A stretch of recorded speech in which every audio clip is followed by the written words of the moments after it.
Hello दोस्तों, welcome back to my new blog. आंसू के छोटे से मिनी ब्लॉग में आप सभी लोगों का स्वागत है दोस्तों। तो आप लोग बहुत ज़्यादा बोल रहे थे ना कि आपकी लाइफ में क्या चल रहा, आशु दीदी क्यों परेशान रहती हो, क्या है। तो आज मैं सब आपको क्लियर बताऊंगी। मेरा रिश्ता कैसे चल रहा, कैसे फिक्स था, कैसे मैं डेट कर रही थी। 2 साल 2.5 साल हो गए हैं, 2.5 साल आई थिंक, जैसे मैं डेट कर रही हूँ। तो बहुत सारे सवाल हैं, मैं बताती हूँ।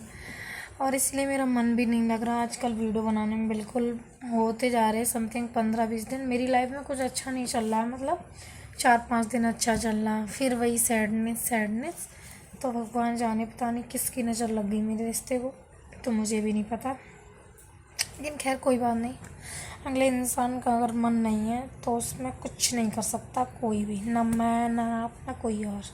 मुझे बिल्कुल किसी का इसलिए वो नहीं है। लेकिन हाँ, एक बात कहेंगे, कभी किसी पे भरोसा नहीं करना चाहिए, स्पेशली लड़कियां। अपने माँ बाप के अगेंस्ट होके कभी किसी लड़के से शादी नहीं करनी चाहिए। किसी लड़के के झांझरे में फंसना नहीं चाहिए। बोलते हैं ना, फंसना अपने यहाँ तो बोलते हैं यूपी में, किसी के झांझरे में फंसो ना। तो भैया बिल्कुल नहीं फंसना चाहिए, क्योंकि मैं चीज़ें झेल रही हूँ, झेल चुकी हूँ, झेल रही हूँ अभी। मतलब इंसान फिर ऐसा ही मोड़ पे कर देता है, ना तो मैं इधर मरने देगा, ना उधर कूदने देगा, ना आगे जीने देगा। मतलब इस कंडीशन में आके खड़ा कर देता। पहले उस इंसान को आपकी सारी चीज़ें अच्छी लगेंगी, फिर एकदम बेकार लगने लगता। खैर खैर कोई बात नहीं, मेरा परिवार मेरे साथ है तो मुझे कोई दिक्कत ही नहीं है। मोना दीदी थी, मोना दीदी मेरी आई हुई थी दिल्ली से इधर। तो अभी हम भी दिल्ली चले जाएंगे जल्दी से। क्यों इधर नहीं रहेगा फिर कोई, कि मुझे इधर अच्छा भी नहीं लग रहा और मेरा मूड भी बहुत ज़्यादा ख़राब रहने लगा। तो हम भी फाइनली चले जाएंगे अपने दिल्ली, क्योंकि मुझे इधर अच्छा ही नहीं लग रहा बिल्कुल। सारे लोग चले जाएंगे, पापा, मैं, भैया तो रह ही रहा, तो हम भी चले जाएंगे हैं। और कुछ लड़के, उनको ये लगता है कि इसने अपने फैमिली के अगेंस्ट तुमसे शादी कर ली है, तुमसे रिश्ता चला रही है, तो अब हम बात नहीं करेंगे तो ये टूट जाएगी। लेकिन नहीं बेटा, एक जैसी फैमिली नहीं होती है। मेरी फैमिली अगर कहना तो लाखों करोड़ों अरबों खरबों में एक है। मेरे पापा, मम्मी तो नहीं रही हैं, मम्मी मेरी हमेशा मना करती थी यार, ये बात तो कहूँगी, माँ का दिल कभी झूठ नहीं बोलता। मेरी मम्मा हमेशा मुझे बोलती थी, बेटा ये रिश्ता तुम चलाओगी ना, आगे चल के तुम्हें बहुत कष्ट होंगे, बहुत धोखा मिलेगा, तुम्हें कोई रिस्पेक्ट नहीं मिलेगी, सेल्फ रिस्पेक्ट की कोई तुम्हारी वैल्यू नहीं करेगा, मतलब बहुत कुछ। तब मुझे ये लगता था, नहीं मम्मी ऐसा नहीं है, वो इंसान बहुत अलग है। लेकिन नहीं, सच में माँ बाप हमेशा अच्छा सोचते बच्चों के लिए।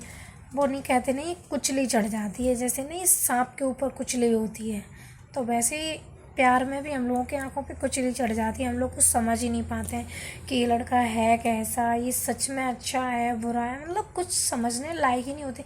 होते क्या है एक्चुअल में, हम समझ ही नहीं पाते कि हमें क्या चल रहा क्या नहीं। तो वही सारी चीज़ें मैं अभी झेल रही हूँ। तो यार मैं तो चाहती हूँ आप लोग बिल्कुल ना झेलो, है ना, क्योंकि बहुत मुश्किल होता है उन चीज़ों में निकलना। खैर फिर मेरे पापा, मेरा भाई, मेरी दीदी साथ हैं, तो मुझे किसी की टेंशन नहीं है। और आप मेरी वीडियो देख रहे हो तो प्लीज़ कमेंट ज़रूर करना, आप क्या चाहते हो। मुझे यही समझ में नहीं आ रहा, आप चाहते क्या हो। या तो मुझे बिल्कुल आज़ाद कर दो, है ना, या तो फिर मुझे मेरे हाल पे छोड़ दो। मतलब ना इधर ना उधर ना आगे, मैं अपना मूव ऑन करूँ, आगे बढ़ूँगी, कुछ भी करूँ, XYZ मेरी लाइफ। चाहे फिर मैं मरूँ, जीऊँ, कटूँ, फिरूँ, कहीं जाऊँ, उससे आप मतलब मत रखो, तब तो मैं जानूँ, है ना। तो आप क्लियर बोल दो एक चीज़ कि नहीं मुझे आपसे बात नहीं करनी है, या आप मुझसे मत, आपके किसी ने मना कर दिया हो। क्योंकि आप जब से गए हो ना उधर, तब से आपका एकदम बिहेवियर बिल्कुल चेंज हो गया, मेरे पर तो बिल्कुल चेंज हो गया, है ना। तो मैं अगर अपनों की ज़्यादा लगने लगी है, अपने दिखने लगे हैं अभी, तो मैं स्पेशली स्पष्ट नहीं बोल पा रही हूँ वीडियो में, क्योंकि और भी लोग देख रहे हैं आपके, इसलिए तो स्पष्ट तो नहीं कह पा रही हूँ। बस इतना कह रही हूँ, अगर आपको अपनों की लगने लगी है तो भैया बहुत अच्छी बात है, आपको लगने लगी है, मुझे तो बहुत खुशी हो रही है। तो लेकिन हमारा पीछा छोड़ो, हमें आपके साथ ऐसे लाइफ नहीं बितानी है। मुझे एक सेल्फ़ रिस्पेक्ट चाहिए, पहली बात तो। जो मेरी सेल्फ़ रिस्पेक्ट की वैल्यू करे, मुझे वो इंसान चाहिए। ऐसा नहीं चाहिए जो मुझे कहीं भी किसी भी हाल पे छोड़ दे, मेरी बेइज्जती करे, मुझे वैसा नहीं चाहिए। मुझे भाई ऐसा चाहिए जो सिर्फ़ मेरा हो, मैं हक जता सकूँ, मेरी वो बात माने, मैं उसकी मानूँ, है ना। तो मुझे बस इतना ही चाहिए और कुछ भी नहीं। और दूसरी बात, आपको अपना परिवार, वैसे भी मेरा तो कहीं नाम है ही नहीं, ये तो मुझे भी पता, तुम्हें भी पता है ना। तो हम क्या कहें, छोड़ो। लेकिन ये है, आप मुझे एक बार बस जवाब दे दो, फिर मुझे आपसे कोई लेना देना नहीं है। क्योंकि मैं नहीं चाहती हूँ मेरे ऊपर कोई बात आए। कल को कोई बात हो तो मेरे ऊपर नहीं आनी चाहिए कि आशू ने ऐसे बोल दिया, ठीक है। बस, और कुछ नहीं। फिर तुम्हारी मर्ज़ी, तुम्हारा परिवार, तुम्हारा घर, तुम्हारी सब, जिसकी मैं बात कर रही हूँ वो भी तुम्हारी उसकी लग रही है, बहुत अच्छी बात। थैंक गॉड, कभी तो आंखें खुली, कभी तो आंसू बुरी लगी, कभी तो आंसू से नफ़रत हुई, ये भी अच्छी बात है। मुझे बिल्कुल बुरा नहीं लगा। अगर आपके लिए 10 हैं तो मेरे लिए भी 5 होंगे, ऐसी बात नहीं है ना। ठीक है दोस्तों, ये सब चल रहा मेरी लाइफ में। अभी कहते नहीं, जब लाइफ अच्छी होती है तो अच्छा लगता है।